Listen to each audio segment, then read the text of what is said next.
Hello! Hi అండి. అందరూ ఎలా ఉన్నారు? Welcome to Gautam vlogs. ఇంక అమ్మాయిలు చూసారు కదండీ! అరిసెలు వండామండి నిన్న. బియ్యం అయితే రేషన్ బియ్యం గానీ, లేదంటే స్వర్ణ బియ్యం గానీ అరిసెలకి బావుంటాయి. 2 రోజులు నానబెట్టాలి. ముందు రోజు నైట్ కడిగి నానబెట్టేయాలి. మర్నాడు నైట్ కూడా కడగాలి. మూడో రోజు ప్రొద్దుటే వడకట్టి ఇలా మిల్లి పట్టించాలి. లేదా కొంచెం ఓపిక చేసుకుని మిక్సీ కూడా వేసుకోవచ్చు. మెత్తని జల్లెడతో పిండి మెత్తగా జల్లించాలి. జల్లించిన పిండిని ఆరిపోకుండా ఇలా నొక్కి పెట్టాలి. కేజీ బెల్లానికి 3 తవ్వలు పిండి పడుతుంది. నానబెట్టినప్పుడు 4 తవ్వలు నానబెట్టుకుంటే 3 తవ్వలు పిండి పడుతుంది. కొంచెం మిగులుతుంది. అవసరమైతే పిండి తడిపిండి ఉండదు కాబట్టి 2 కేజీలు బియ్యాన్ని నానబెట్టుకోవాలి.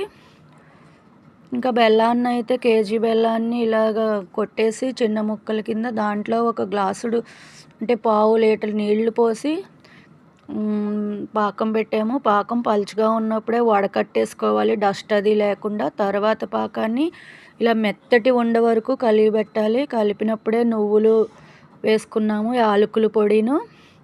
ఇలా మెత్తని ఉండని గట్టి ఉండ రాకూడదు, కొంచెం మెత్త ఉండ వచ్చేలా పాకంలో కిందకి దింపేసి వరిపిండి అందులో వేసేసి ఇలా ఇలా కలుపుతూ ఉండాలి. ఒక గరిటతో కానీ ఒక తెడ్డు సహాయంతో కానీ. ఉండైతే ఇలా ఉండాలి. కొంచెం లూజ్ ఉంది, ఇంకొంచెం వరిపిండి పడుతుంది. పిండి మిగిలితే వేసుకోవాలి కాబట్టి 2 కేజీలు నానబెట్టుకోవాలి. బెల్లం అయితే 1 కేజీ.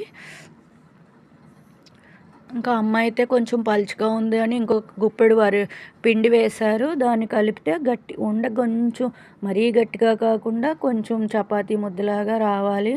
అందుకే ఇంకా కొంచెం వరిపిండి వేసి కలుపుతున్నాము. వేడిగా ఉన్నప్పుడే వేసి కలిపేసుకోవాలి. పాకం చల్లారనివ్వకూడదు. చల్లారితే పిండి దానికి పట్టుకుని జిగురుగా ఉండదు. వేడి దాంట్లోనే చేసేటప్పుడు తెపాలా కాలుతుంది కదా, ఒక క్లాత్ సహాయంతో గట్టిగా పట్టుకోవాలి. పల్లెటూళ్ళతో ఇలా కాళ్ళతో కూడా నొక్కి పెట్టుకుంటారు. ఇలా చేతితో క్లాత్ పట్టుకుని గట్టిగా పట్టుకుని ఇలా ఒకళ్ళు పట్టుకుంటే ఇంకొకళ్ళు తిప్పవచ్చు. ఇంకా ఉండైతే ఈ కన్సిస్టెన్సీ సరిపోయింది. దీంట్లోనూ వేడిగా ఉన్నప్పుడే కాస్త నెయ్యి వేసుకుంటే చలివిడంతా నెయ్యి వాసన వచ్చి అరిసెలు కూడా తింటుంటే నెయ్యి వాసన తగులుతుంది. ఇంకా చిన్న ఉండలు చేసి ఇలా పాల కవర్లు కానీ ఏదైనా ప్లాస్టిక్ కవర్ మీద ఇలాగ అప్పడంలాగా ఇలా ఒత్తుకుని దానిని వేడివేడి నూనెలో వేయాలి. ఇలా వెడల్పైన పళ్ళెం పెడితే అరిసెలు 4-5 పడతాయి.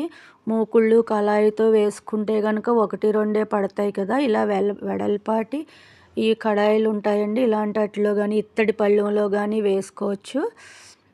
ఇంకా గంపలో అయితే అమ్మ ఎప్పటి నుంచో దాస్తారు. ఇవి విఘ్నేశ్వరుడు దంపులకి, గృహప్రవేశాలకి ఇలాంటి గంపలు బుట్టలు అంటాం కదా, ఇవి వాడతాం కదా, అవి పాడేయకుండా దాచిపెడతారు అమ్మ. అలాంటి వాటిలో వేస్తే నూనె కారుతుంది అని ఆ బుట్ట ఇచ్చారు. వండిన అందులో వేయమని. నూనెలో వేగిన వేడివేడి అరిసెలు వత్తే చట్రాలు పైన ఎక్కడో ఉండిపోయినాయి. అవి ఎక్కి అటుకు మీద తీసేవాళ్ళు లేరని ఇలాగా ఇన్స్టెంట్గా కళాయిలో ఇలా వడకట్టే ఉంటాయి కదా చిల్లులు బుట్టలు, అది పెట్టి వేడిది కాలిన తర్వాత అందులో రంగు వచ్చే వరకు ఉంచాలి. బంగారు రంగు కొంచెం ఇలా ఎర్రగాను మంచి రంగు. నలుపు వస్తే బాగోదు, ఈ కలర్ అయితే బాగుంటుంది.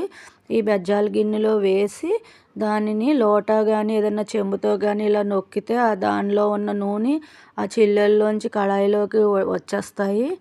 అరిసెలు ఒత్తుకునేది ఉంది, కాకపోతే తీసేవాళ్ళు లేరు, పైన ఉంది. అందు గురించి ఇంకొంచెం ఇలాగే వండేసుకుందాంలే అని వండేస్తున్నాము. కానీ ఇలా కూడా బాగానే వస్తాయి. ఇదిగోండి అరిసె అయితే ఇలా వచ్చింది. నువ్వులు లోపల వేసేసిన మూల పాకల్లో తెల్లగా వస్తున్నాయి. కొంతమంది నువ్వులు కనపడాలని కొంచెం పెరుగులో కలిపి పైన సలివిడి ఉండకు పెడితే తెల్లగా పైన నువ్వులు కనపడతాయి. కానీ మాకు ఇలాగే ఇష్టం, అలాగంటే ఇలాగే చేసుకుంటాం ఎప్పుడూను. అరిసెలు అయితే వండడం అయిపోయిందండి. ఇంక ఇదేనండి. బాయ్ అండి, ఉంటాను.